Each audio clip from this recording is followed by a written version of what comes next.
Good morning મારા વાલા વિદ્યાર્થી મિત્રો. અર્પણ ઇન્ટરનેશનલ સ્કૂલ ધોરણ 10 પાઠ 11 સી ભાષામાં ડેટા પ્રકાર પ્રક્રિયકો અને પદાવલીઓ પાઠ 4.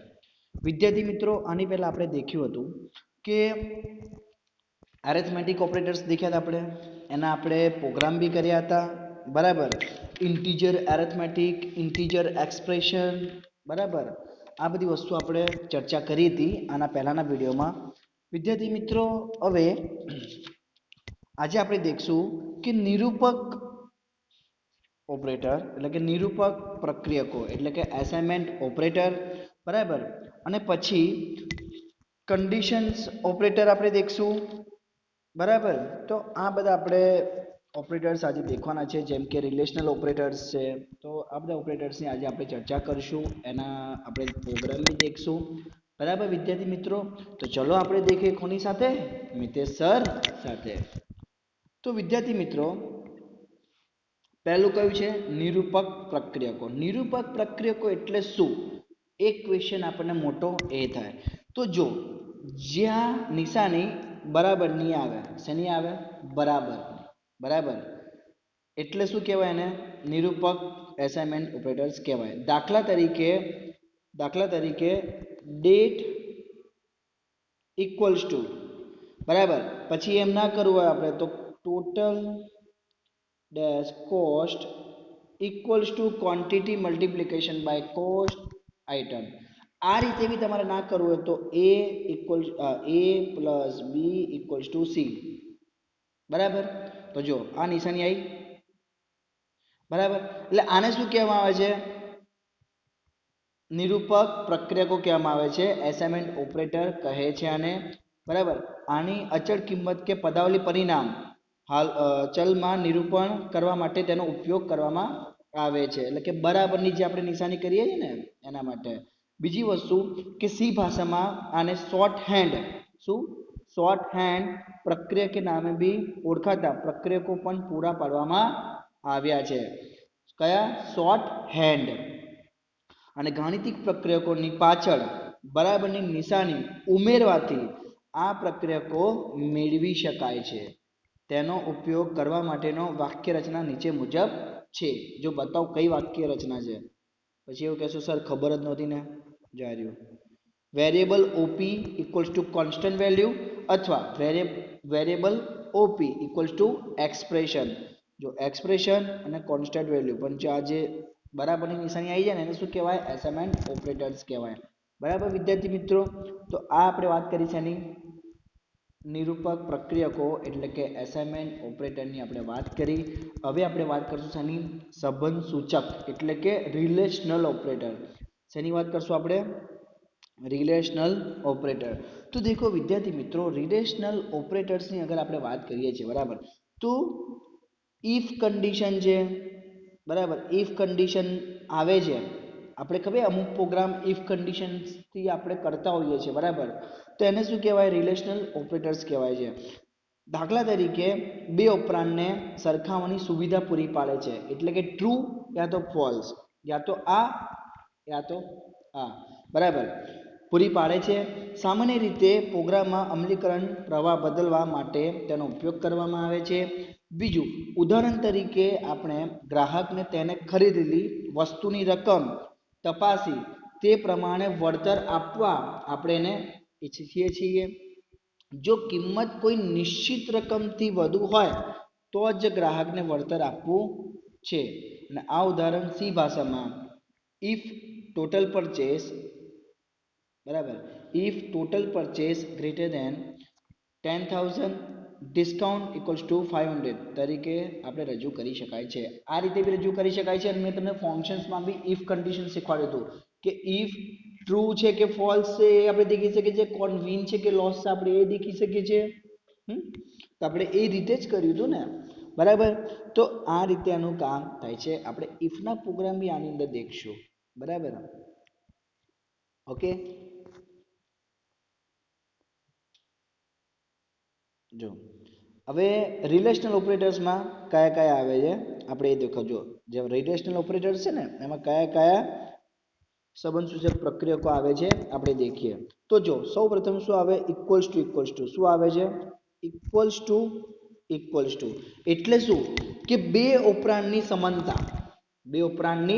સમાનતા બરાબર બે ઓપરાંડની સમાનતા પછી એક્સક્લેમેશન ઇક્વલ્સ ટુ એટલે કે બે ઓપરાંડની સમાનતા નોન ઇક્વલિટી ચકાસે છે શું ચકાસે છે બે ઉપરાંતની અસમાનતા એટલે કે નોન ઇક્વલિટી એટલે કે ઇક્વલ નથી ત્યાં તપાસે છે પછી ગ્રેટર ધેન તો બે ઉપરાંત મોટી ગ્રેટર કિંમત ચકાસે છે અને લેસ ધેન એટલે કે બે ઉપરાંતમાંથી નાની કિંમત કઈ છે એ તપાસે છે પછી ગ્રેટર ધેન ઇક્વલ્સ ટુ એટલે કે બે ઉપરાંતમાંથી કિંમત અથવા સમાનતા શું કિંમત અથવા સમાનતા મોટી છે યા તો સમાન છે એ ચકાસે છે અને અહીંયા લેસ ધેન ઇક્વલ્સ ટુ શું આવશે કે બે ઉપરાંત માટે નાની કિંમત અથવા સમાનતા એટલે કે સ્મોલર ઓર ઇક્વલિટી ચકાસે છે એટલે કે ભાઈ નાની છે યા તો સમાન છે બરાબર એ રીતે હવે જો વિદ્યાર્થી મિત્રો આપણે વાત કરીએ કે બે ઉપરાંતની સમાનતા ચકાસવા માટે ઇક્વલ્સ ટુ બે ઉપરાંતની સમાનતા ચકાસવા માટે ઇક્વલ્સ ટુ ને બદલે ઇક્વલ્સ ટુ પ્રક્રિયકનો ઉપયોગ થાય છે હવે દેખ આપણે ઇક્વલ્સ ટુ એટલે શું નિરૂપક એટલે કે અસાઇનમેન્ટ ઓપરેટર અને આ ઓપરેટર કયું કહેવાય રિલેશનલ ઓપરેટર બરાબર તો આવું કેમ તો કારણ કે સી ભાષામાં ઇક્વલ્સ ટુ પ્રક્રિયકો ઉપયોગ નિરૂપક પ્રક્રિયકો તરીકે જ કરવામાં આવે છે ખબર પડી એટલા માટે અને સંબંધ સૂચક પ્રક્રિયકોમાં ઉપયોગ માટે નીચેની વાક્યરચનાનો ઉપયોગ આપણે કરવામાં આવે છે કઈ જો બતાવું છું ધ્યાનથી દેખજો આપણે જે વાક્યરચના તમને બતાવું છું ધ્યાનથી દેખજો કેવી રીતે આપણે એને કરી શકાય છે ઓકે જેમ કે દાખલા તરીકે અગર આપણે વાત કરીએ છીએ બરાબર તો while do while જો બતાવું while do while for loop બરાબર પછી while do while for loop તો આ બધા શું છે એના એ છે કે આની સાથે આપણે કામ કરી શકીએ છીએ આનાથી આપણે કામ કરી શકીએ છીએ એટલે કે માળખા તેમજ આપણે આના જેવા નિયંત્રણ માળખા સાથે પણ સંબંધ સૂચક પ્રક્રિયકો ઉપયોગ કરી શકાય છે બીજું એક્સપ્રેશન 1 અને એક્સપ્રેશન 2 એટલે કે ભાઈ અગર એક નહીં તો બીજું દાખલા તરીકે તમે સ્કૂલ આજે જવાના છો કે નથી જવાના અગર નથી જવાના તો પછી કન્ટેન્ટ આખા ચેન્જ થઈ જશે અને જવાના છો તો કન્ટેન્ટ આખા તમારા ચેન્જ થઈ જશે એટલે ત્યાં શું આવી જશે તમારું ઇફ કન્ડિશન આવી જશે બરાબર તો આ રીતે ઇફ કન્ડિશન બી આવે છે ફોર લૂપ બી આવે છે while લૂપ બી આવે છે ડુ while લૂપ બી આવે છે બરાબર તો આ આપણે કોની વાત કરી અહીંથી આપણે કોની વાત કરી સંબંધ સૂચક પ્રક્રિયકોની વાત કરી બરાબર વિદ્યાર્થી મિત્રો આ આપણે આખી સંબંધ સૂચક પ્રક્રિયકોની વાત કરી સંબંધ સૂચક પ્રક્રિયકો કેવા છે પહેલા તો જો ફરીથી તમને રિવાઇઝ કરાવું છું કે ભાઈ સંબંધ સૂચક પ્રક્રિયકો સામાન્ય રીતે પ્રોગ્રામમાં અમલીકરણ પ્રવાહ બદલવા માટે તેનો ઉપયોગ કરવામાં આવે છે ઉદાહરણ તરીકે આપણે ગ્રાહક તેને ખરીદેલી વસ્તુ રકમ તપાસી તે પ્રમાણે વળતર આપી ઈચ્છીએ છીએ જો કોઈ કિંમત નિશ્ચિત રકમથી વધુ હોય તો જ ગ્રાહકને વળતર આપણે આપવું બાકી નહીં આપવું એટલે ડિસ્કાઉન્ટ આપણે આપવાની વાત ચાલે બરાબર તો જો દાખલા તરીકે આ ઇફ કન્ડિશન વાળું બરાબર કે if total purchase greater than 10,000 અને ડિસ્કાઉન્ટ કેટલું આપણે આપીએ છીએ તો 50 આપીએ છીએ આપણે તો તારીખે આપણે આમ એને રજૂ કરી શકાય છે અને આ આપણે એને શું દેખ્યા ઉપયોગો દેખ્યા અને એના પ્રક્રિયકો દેખ્યા બરાબર પ્રક્રિયકો તમને યાદ રહેવા જોઈએ વિદ્યાર્થી મિત્રો આ પ્રક્રિયકો આપણે દેખ્યા અને આપણે એના ઉપયોગો દેખ્યા બરાબર ખબર પડી તો આપણે આગળ વધીએ બાકી પછી આગળ નથી વધવું ચલો દેખો હવે બીજું આપણે વાત કરીએ વધારા ઘટાડા સૂચક પ્રક્રિયકો એટલે શું ઇન્ક્રીમેન્ટ અને ડિક્રીમેન્ટ શેની વાત કરીએ આપણે અહીંયા? ઇન્ક્રીમેન્ટ અને ડિક્રીમેન્ટની વાત કરીએ. દેખો આપણે આમ કહેવા જઈએ બરાબર, તો આપણે જ્યાં બી નોકરી કરતા હોઈએ બરાબર, ત્યાં આપણો પગાર વધતો જ હોઈએ. એટલે જનરલી આપણે દેખવા જઈએ કે ઇન્ક્રીમેન્ટ જ થતું હોય આપણે બરાબર. પણ બધી જગ્યાએ આવું નથી હોતું બરાબર. અમુક જગ્યાએ એવું હોય છે કે ભાઈ આપણે નોકરી છોડીને બીજી જગ્યાએ લાગી જાય તો આપણને ત્યાંથી પગાર આપણને ઓછો બી મળતો હોય છે. સાચી વસ્તુ કે ખોટી વસ્તુ? તો વિદ્યાર્થી મિત્રો, હવે આપણે ગણિતની હિસાબથી અગર આપણે દેખીએ છીએ બરાબર, તો 1 પછી 2 3 4 5 આ રીતે શું થાય? એક સ્ટેપ આગળ વધતા જાય છે બરાબર. એટલે જો દરેકમાં એક પ્લસ થતા જશે બરાબર. અને આપણે એ રીતે લખીએ કે 5 4 3 2 1, તો આમાં શું થશે? એક માઇનસ થતા જશે. શું થશે? એક માઇનસ થતા જશે. એટલા માટે જ ઇન્ક્રીમેન્ટમાં આપણે આ રીતે વિધાન લખીએ છીએ. જો બતાવો કે પ્લસ પ્લસ અને માઇનસ માઇનસ બરાબર. આ રીતે જ આપણે એટલે ઇન્ક્રીમેન્ટ અને ડિક્રીમેન્ટમાં આપણે આ રીતે જ લખીએ છીએ. ઓકે, આને કઈ કહેવાય? યુનરી પ્રક્રિયકો કહેવાય. યુનરી પ્રક્રિયકો. દેખો તમને સમજાવું છું કે પ્રોગ્રામમાં આવેલા ચલની કિંમત કેટલી વાર એક જેટલો વધારો કે ઘટાડો કરવાની જરૂર પડતી હોય છે. સામાન્ય રીતે આપણે વિધાનોની ગણને પુનરાવર્તન કરવાના હોય ત્યારે આ પ્રકારની સ્થિતિ ઉદ્ભવે છે. અહીં લૂપના અમલથી કોના અમલથી? લૂપના અમલથી દેખરેખ રાખે એવા ચલ જરૂર પડે છે. અને આ માટે કોનો? શોર્ટ હેન્ડ ઓપરેટર્સનો ઉપયોગ કરવામાં આવે છે. કોનો ઉપયોગ કરવામાં આવે છે? તો શોર્ટ હેન્ડનો ઉપયોગ કરવામાં આવે છે. દાખલા તરીકે variable plus 1, variable plus equals to 1 અને વેરિયેબલ માઇનસ ઇક્વલ્સ ટુ 1, આપણે આની આ રીતે વાક્ય રચના કરી શકાય છે. ઓકે, હવે દેખો સી ભાષામાં બે વિશિષ્ટ યુનરી છે. શું છે? બે વિશિષ્ટ યુનરી છે. એક પ્લસ પ્લસ અને એક માઇનસ માઇનસ બરાબર. આ પ્રક્રિયકો એક જ ઓપરેન્ડની જરૂર પાડે છે. કોણ? કેટલાની? એક જ ઓપરેન્ડની જરૂર પાડે છે. દાખલા તરીકે આપણે વધારો કરવો છે તો વધારો કરવામાં આપણે શું કરશું? પ્લસ પ્લસ એટલે ઇન્ક્રીમેન્ટ. અને ઘટાડો કરવો છે આપણે તો શું કરશું? આપણે આને શું કહેવાય? ડિક્રીમેન્ટ પ્રક્રિયકો તરીકે ઓળખવામાં આવે છે. અને આ પ્રક્રિયકો આપણે ઉપયોગ માટેની જે વાક્ય રચના છે એ દેખો તમે. હવે જો પ્લસ પ્લસ વેરિયેબલ અથવા વેરિયેબલ પ્લસ પ્લસ, યા તો માઇનસ માઇનસ વેરિયેબલ, યા તો વેરિયેબલ માઇનસ માઇનસ બરાબર. આ રીતે એની વાક્ય રચના થાય છે. એક્ઝામમાં બી આવી શકે છે. તમને એવું પૂછે કે ઇન્ક્રીમેન્ટ અને ડિક્રીમેન્ટની વાક્ય રચના બતાવો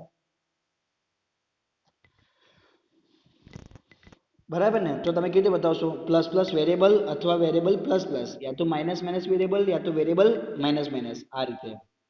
ઓકે, તો આ આપણે વાત શેની કરી? યુનરીની વાત કરી આપણે, શોર્ટ હેન્ડ ઓપરેટરની વાત કરી આપણે, વેરિયેબલની વાત કરી આપણે, અને વાક્ય રચના બી આપણે એની દેખી લીધી. હવે અહીં આપણે પ્લસ પ્લસ અને માઇનસ માઇનસનો ઉપયોગ ચલની આગળ કે પાછળ ઉમેરાની યાની કે આપણે ઉમેરીને કરવામાં આવે છે. ચલની આગળ ઉમેરવામાં આવે ત્યારે ચલની આગળ, કોની આગળ? ચલની આગળ જ્યારે એને ઉમેરવામાં આવે છે ત્યારે શું કહેવાય છે? પ્રી ઇન્ક્રીમેન્ટ કહેવાય છે. શું કહેવામાં આવે છે? પ્રી ઇન્ક્રીમેન્ટ કહેવામાં આવે છે. અને પાછળમાં ઉમેરવામાં આવે તો ડી યાની કે પ્રી ડિક્રીમેન્ટ તરીકે કહેવામાં આવે છે. બરાબર. જો આ રહ્યું, ખબર પડી? જ્યારે ભાઈ ક્યાં ઉમેરવામાં? આગળ ઉમેરવામાં આવે ત્યારે પ્રી ઇન્ક્રીમેન્ટ અથવા પ્રી ડિક્રીમેન્ટ પ્રક્રિયકો, એટલે કે આગળ એટલે માઇનસ બી થશે પ્લસ બી થશે બરાબર. અને જ્યારે પાછળની વાત આપણે કરીએ, પાછળ એટલે કોની પાછળ? આ રીતે પાછળ કોઈ બી વેરિયેબલ અને વેરિયેબલની પાછળ, તો એને પોસ્ટ ઇન્ક્રીમેન્ટ અને પોસ્ટ ડિક્રીમેન્ટ તરીકે કહેવામાં આવે છે બરાબર. ધ્યાનથી સાંભળજો કે જ્યારે આગળમાં ઉમેરવામાં, ચલ આગળમાં ઉમેરવામાં આવે છે ત્યારે શું કહેવામાં આવે છે? પ્રી ઇન્ક્રીમેન્ટ અને પ્રી ડિક્રીમેન્ટ તરીકે કહેવામાં આવે છે. અને જ્યારે પાછળમાં આપણે ઉમેરવામાં આવે છે ત્યારે પોસ્ટ ઇન્ક્રીમેન્ટ અને પોસ્ટ ડિક્રીમેન્ટ તરીકે કહેવામાં આવે છે. બરાબર વિદ્યાર્થી મિત્રો, તો આ આપણે વાત કોની કરી? ઇન્ક્રીમેન્ટ અને ડિક્રીમેન્ટની આપણે વાત કરી. હવે દેખો આના એક્ઝામ્પલ તમને હું બતાવું તો ધ્યાનથી દેખજો. જેમ કે ઇન્ટીજર બરાબર ફર્સ્ટ વેલ્યુ 15 અને સેકન્ડ વેલ્યુ, ચલો આપણે અત્યારે ફર્સ્ટ વેલ્યુ આ રાખીએ બરાબર. રિઝલ્ટ આપણે અગર ચેક કરવું છે તો ઇક્વલ્સ ટુ ફર્સ્ટ શું કરશું આપણે? Plus plus equals to plus plus. આ શું થયું? વેરિયેબલ થયો ફર્સ્ટ આપણું એ બરાબર. અને ફર્સ્ટ શું છે? 15 છે અને 15 આપણે કેવો કરવો છે? Plus plus. પ્લસ પ્લસ એટલે કે 16. એક વધી હશે ને એટલે આન્સરમાં તમારે શું આવશે? 16 આવશે. દેખો દાખલા તરીકે હું તમને બતાવું છું બીજું એક એક્ઝામ્પલ બરાબર, ધ્યાનથી દેખજો. ઇન્ટીજર બતાવું તમને અહીંયા કરું છું બરાબર, ધ્યાનથી દેખજો. જો આપણે ઇન્ટીજર શું લઈએ છીએ? ઇન્ટીજર આપણે આઈ લીધો. આઈ લો કે તમે કઈ બી લો, આઈ લો તમે જે લો તમે કઈ બી લઈ શકો છો બરાબર. ઇન્ટીજર એ આપણા પર ડિપેન્ડ કરે છે. ઓકે, તો ઇન્ટીજર તમે શું લીધું? આઈ. અને આઈ ઇક્વલ્સ ટુ તમે શું આપો છો? 10 બરાબર. અને 10 તો તમે આપ્યું પણ જે 10 તમે આપ્યું છે બરાબર, એ 10 ને તમે શું કરશો? પ્લસ પ્લસ કરશો ને. પણ અહીંયા તમારે શું લેવું પડશે? 2 લેવી પડશે. આઈ જે. અને જે શું કરશે? ઇક્વલ્સ ટુ જે ઇક્વલ્સ ટુ શું કરશે? પ્લસ પ્લસ કરશે.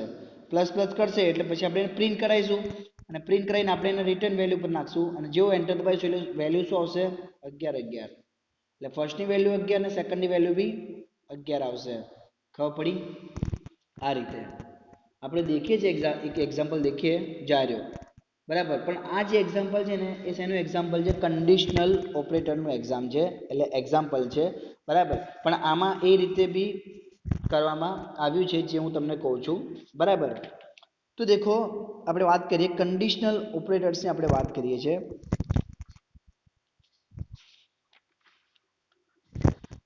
તો ધ્યાન બધાનું અહીંયા. કન્ડિશનલ ઓપરેટર્સ એટલે શું? એટલે કે કન્ડિશન્સ શું કરે છે? જેમ કે ટ્રુ છે કે ફોલ્સ છે બરાબર. કન્ડિશનલ ઓપરેટર્સ એટલે કે શું દર્શાવે છે? ભાઈ ટ્રુ છે કે ફોલ્સ છે, યસ યા નો બરાબર. તો આ રીતે કન્ડિશન્સ દર્શાવે છે. સ્ટેટમેન્ટ ટ્રુ છે કે ફોલ્સ સ્ટેટમેન્ટ છે, સ્ટેટમેન્ટ યસ છે કે નો સ્ટેટમેન્ટ છે બરાબર. તો આ રીતે જ એક પ્રોગ્રામ છે. દેખો તમને પ્રોગ્રામ દ્વારા તમને સમજાવું છું. ઓકે, મેં અહીંયા હેઝ ઇન્ક્લુડ્સ stdio.h લીધું. હવે ઇન્ટીજર મેઇન બરાબર. હવે કર્લી બ્રેકેટને મેં ઓપન કર્યું. Integer first equals to 100, second equals to 50. જો ઇન્ટીજર ફર્સ્ટ કેટલું છે? 100 છે અને સેકન્ડ કેટલું છે? 50 છે. અને આપણે ફાઇન્ડ આઉટ શું કરવું છે? Minimum value. મિનિમમ એટલે કે આ બંનેમાંથી મિનિમમ વેલ્યુ તમારી કઈ છે બરાબર. તો minimum equals to first, minimum equals to first શું છે? આ greater than equals to second, greater than equals to second. એટલે કે ભાઈ આ આના કરતા શું છે? ગ્રેટર ધેન છે કે બી બરાબર છે બરાબર. તો ભાઈ આ આના કરતા જે બી હશે પછી આપણે શું કર્યું? ક્વેશ્ચન માર્ક અને ફર્સ્ટ અને સેકન્ડ આપણે બે કન્ડિશન અહીંયા આપણે લઈ લીધી બરાબર. હવે પ્રિન્ટ કરાવું છું કે the minimum value of the two is %d/n/n minimum બરાબર. રિટર્ન શું કર્યું? વેલ્યુ 0 માં ગઈ. હવે દેખો ભાઈ સૌપ્રથમ આપણે પેલા ફર્સ્ટ લીધું 100, સેકન્ડ લીધું 50. અહીંયા આપણે શું લખ્યું? Minimum equals to first greater than equals to second. એટલે બી ફર્સ્ટ કરતા નાની રકમ છે કે મોટી રકમ છે? તો જો ફર્સ્ટ કરતા 50 નાની રકમ છે ને તો શું બતાવશે? The minimum value of the two 50. એટલે બંનેમાંથી કઈ નંબર મિનિમમ છે? તો 50 છે ને, તો 50 આન્સર જઈ ગયો. देखो the minimum value of the two is 50. खबड़ी आ रीते અહીંયા મેં કેમ લખ્યું ફર્સ્ટ એન્ડ સેકન્ડ? કેમ કે બી વેલ્યુ છે, અહીંયા વેલ્યુ દર્શાવે છે એટલા માટે બરાબર. આપણે અહીંયા આપણે એનું બતાવવું પડે ને વેલ્યુ, એટલા માટે. ઓકે, ખબર પડી હવે? આન્સર આવી ગયો ને અહીંયા? જો આમ આપણે દેખવા જઈએ, બરાબર, તો પ્રોગ્રામમાં આપણે ફર્સ્ટ, સેકન્ડ અને મિનિમમ બરાબર વ્યાખ્યાયિત કરેલ છે. અહીંયા ફર્સ્ટની આપણે શું આપી છે? ચલ 100 અને સેકન્ડની ચલ આપણે શું આપી છે? 50 બરાબર. આપણે એના પછી શું કરવાનું છે કે ભાઈ ચકાસણી કરવાની છે કે ફર્સ્ટ ચલની કિંમત સેકન્ડ ચલની કિંમત કરતાં ઓછી અથવા તેના જેટલી છે કે નહીં. બરાબર. હવે જો આ શરત સાચી હોય એટલે કે ટ્રુ, તો મિનિમમ ચલ ફર્સ્ટ ચલની કિંમત આપવામાં આવશે અથવા સેકન્ડ ચલની કિંમત ઉમેરવામાં આવે. ત્યાર પછી આપણે જે મિનિમમ વેલ્યુ જે આપણે લખીએ છીએ તે શું આવશે? બતાવશે. એટલે અંતમાં એટલા માટે આપણે શું લખીએ છીએ કે પ્રોગ્રામમાંથી બહાર નીકળવાનો નિર્દેશ રિટર્ન 0 આપણે વિધાન વડે કર્યો છે. બરાબર વિદ્યાર્થી મિત્રો, એટલે આપણે જે બી વેલ્યુ હશે આપણને બતાવી દેશે. ખબર પડી? આ એક એનું એક એક્ઝામ્પલ હતું. જો બતાવું તમને, આ જે મિનિમમ વાળું જે લખ્યું છે ને એ એક એનું ઉદાહરણ હતું અને એના પરથી આપણે પ્રોગ્રામ આ કર્યો છે. ઓકે, તો વિદ્યાર્થી મિત્રો અહીંયા હું રજા લઉં છું. મને એવું છે અંદરથી કે ભાઈ તમને બધાને ખબર પડી હશે આ પ્રોગ્રામમાં અને આ વિડીયોમાં. જેને બી ખબર ના પડી હોય તે મને પૂછી શકે છે, હું હજુ બી તમને કહું છું. બરાબર. Thanks for watching my video. Good bye, stay home. જય હિન્દ.